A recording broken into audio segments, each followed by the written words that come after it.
Hello guys and gals, hope you're doing fine. So now I've got the bike, as you can see, all up and running now, and running absolutely great. I thought I'd give you a good walk round and some sort of stats and figures. Yeah, I've got my state of the iPad here to give you some facts and figures. So let's have a look around the bike. So here she is. She's a 1993 Zzr1100. It's the old C model, so this will be the C3. She's in relatively good nick. She's got a couple of dinks and dents around her, bless her. A couple of things that need to be done to it to bring it back to its proper form of glory. So anyway, without further ado, let's get down to the facts and figures. So we're running a 1052cc, even though it says 1100. The claimed brake horsepower at the time of release from the factory is 147 brake horsepower with 80 foot-pound of torque.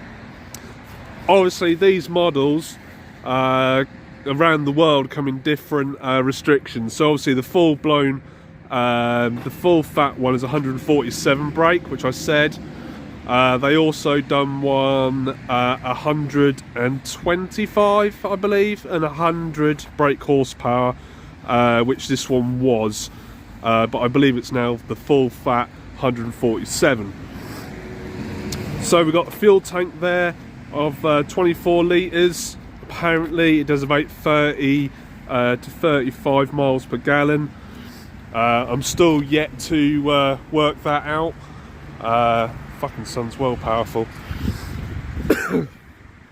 Seat height, which is absolutely fantastic for me. It's a 780mm seat, so nice and low for short asses like me. The weight, they say it's 233 kilograms, which to be fair sounds quite heavy, and it is heavy when you're moving it around, especially at low speed. But to be honest with you, once you're going along, it's actually not that bad at all.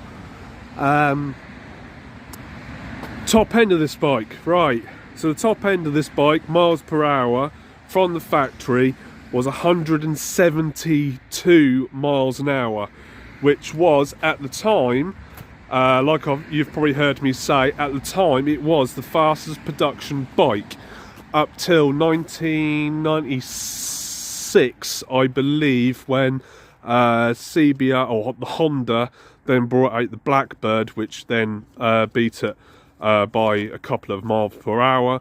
And then Suzuki come along, they didn't like that. They then obviously brought out the Suzuki Hayabusa, which, to be fair, I don't actually know, I think it was 180, maybe 200 mile an hour. And then legend has it that there was a sort of gentleman's agreement between the manufacturers to not, where's the bike? There it is. Gentleman's agreement to basically restrict the power of the bikes, sun is blinding, to make them sort of, you know, so no one kills themselves basically, until obviously bikes like the Zzr1100 came out, and then obviously you got the Kawasaki H2 come out, and whatever, they're just getting stupidly quick, more powerful. But anyway, let's toss that away. Obviously I'll pick that up when I leave. Things on the bike, obviously you can see here, it's got a flip up screen, which is absolutely great. It does take the wind off your head when you're cruising along. Obviously you can see it's running standard header pipes with these aftermarket cans, which sound absolutely lovely. I'll do a start up in a minute. Don't know the manufacturer. If you guys know or know anything about them, let me know. All I know is I believe they're German. So all in all, the bike is pretty good condition. Like I said, it's got a couple of battle scars, like here. You can see where the lens has been a bit cracked and this, you know, whatever, but I will eventually replace that. All in all, I am really impressed with the bike. It's nice, it's clean. This here is crap. It moves around, loose as anything. Things I've had to do to the bike. So whenever I get a bike, I like to obviously just check things: oil levels, spark plugs, air filters, etc. The only major thing I've had to really do on this is obviously it's a hydraulic clutch. when I took the actual reservoir cap off, the stuff inside it was absolutely, it was like jelly. It was absolutely disgusting, and also it used to make a weird rattling noise as well from the bike. But now I've sorted that out, it is absolutely 10 times better. The only other thing I found out while I was investing is when I took obviously the back end out and took the tank off, obviously you got your air filter under there, and to take the air filter off, there's like these little you have to get a long reach 8mm through the air box to the bolts to actually get it off. Well, the holes there to do that were about so big, and I think there's 7 of them all in all. They didn't have any bungs on them, so obviously the ram air, which you've got at the front, which I'll talk about in a minute, the ram air, air was obviously going in the duct, and obviously not holding enough air, then obviously just shooting straight out of the bike. So yeah, also as well with the Zzr, it was the first production bike to actually have a ram air system as well, and then obviously it's used to this day. But all in all, I'm thoroughly happy with the bike. You can see I got my little B line there. Come on, focus. Obviously you can see there's a sticker there, because obviously it was in kilometres, and the sticker been put on there is obviously just a little converter. So what we'll do now, get out of the sun, what we'll do now is go for a little ride, and then I'll just tell you a bit more about the bike, how it handles, how the brakes are, etc. Yeah, and go on from there. See you in a bit. Right, so before we start off, we'll just give a quick sound check.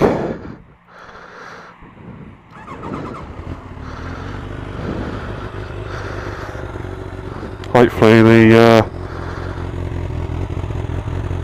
mic picks that up.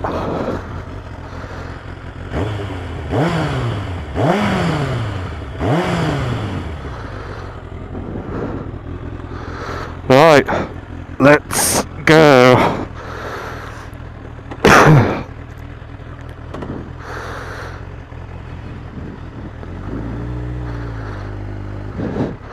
Let's go it this way.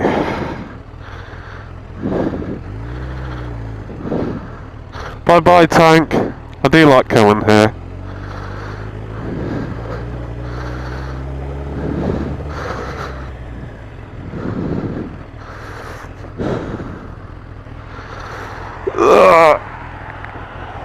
I'll wait for this to go. Come on, sometime today, please.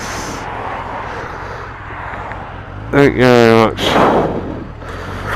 So when I picked up this bike,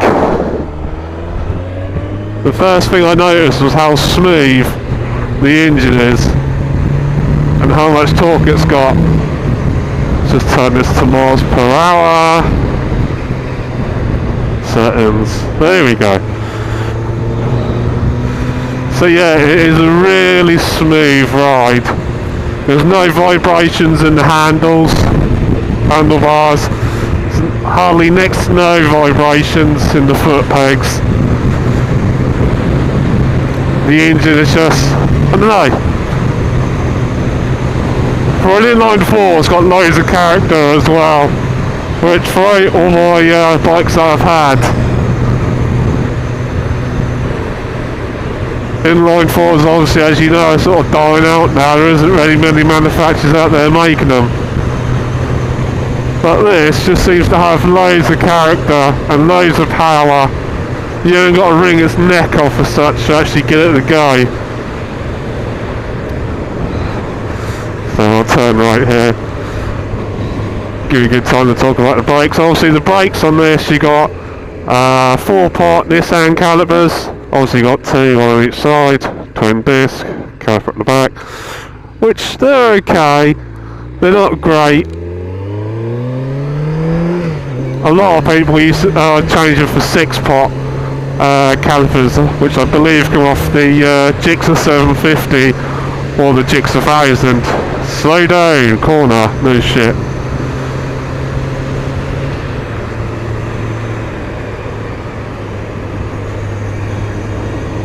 Yeah, you can feel the weight in the bike. Oh, nice. Is that a Morgan? Haha, look at that. That is beautiful. Yeah, what was I saying? That's a lovely colour as well, the chrome. So yeah, the weight of the bike, yeah, you do feel it. It's not as flickable as, say, I don't know, the Zzr1100 or, you know what I mean, a Ninja. It's a bit of a bus, but it's not what this bike's trying to be. It's trying to be a sports tourer. A fucking quick sports tourer, admittedly. Fucking some shit on the road. A fucking quick sports tourer. Pillion wise, I've not yet tried it for a pillion, but I can't see there being any problems to hold a pillion on this. It's got such a big seat and so much, you know, pulling power.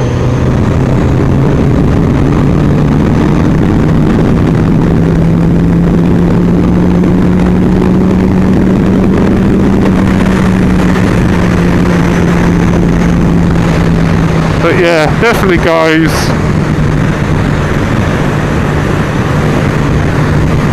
I'm still yet to, hopefully you can hear me over this fucking wind noise. Right, close some of these vents up. No, it probably does fuck all difference. Anyway, like I was saying, I'm still yet to actually use the power on this bike yet. I'm still getting used to it.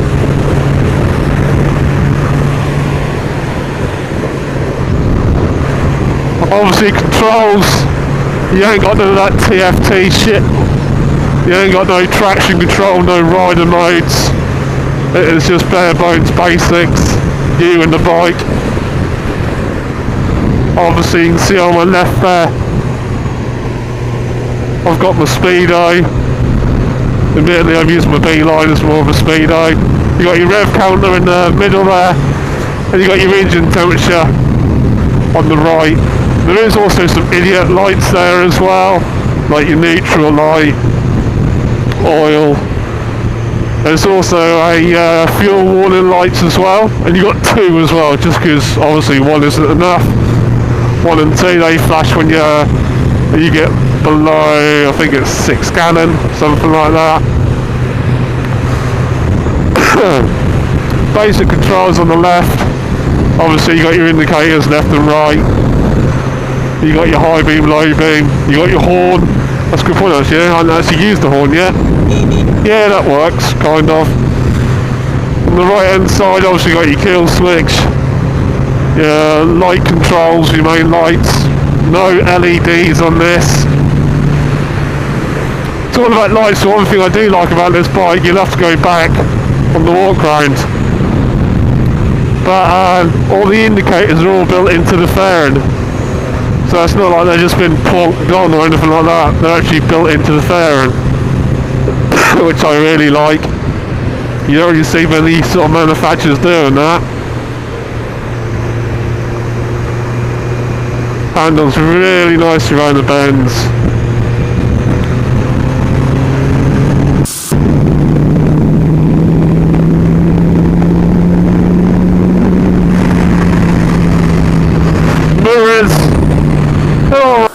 They're there.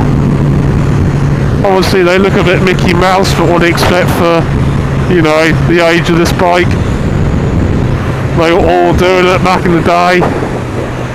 I can sort of see, I don't know, 70%. I can honestly see my elbow there.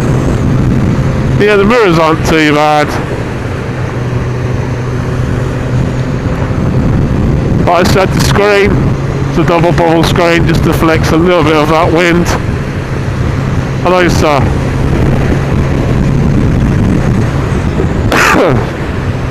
But all in all, I am happy with it. I am happy with the old girl.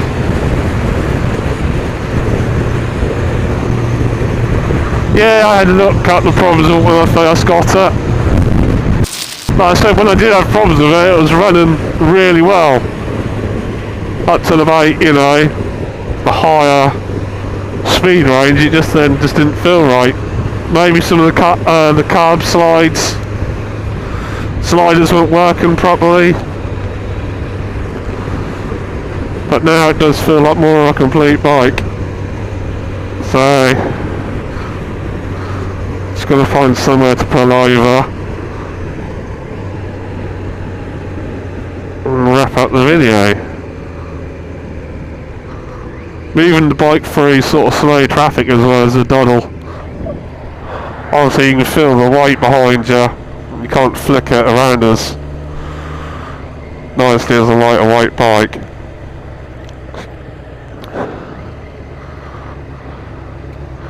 Yeah, the bike's actually really quite good at slow speed. Don't get me wrong, it does just want to go. Going over that bump. Suspension is hard, rock hard, especially on the back. The front, it does bounce a little bit, but on the rear, that is quite hard. Anyway guys, I'm going to wrap it up there. There'll be some more videos of this. I'm hopefully in the future going to be doing some more exploring. There's a couple of abandoned places, old relics, old churches, and some ROC posts as well to look at. So anyway guys, if you've enjoyed the video, give us a like. If it's the first time here, give us a subscribe. I am also on Instagram as well, Aaron's Mental. And yeah, enjoy the rest of your beautiful day. Love you, bye.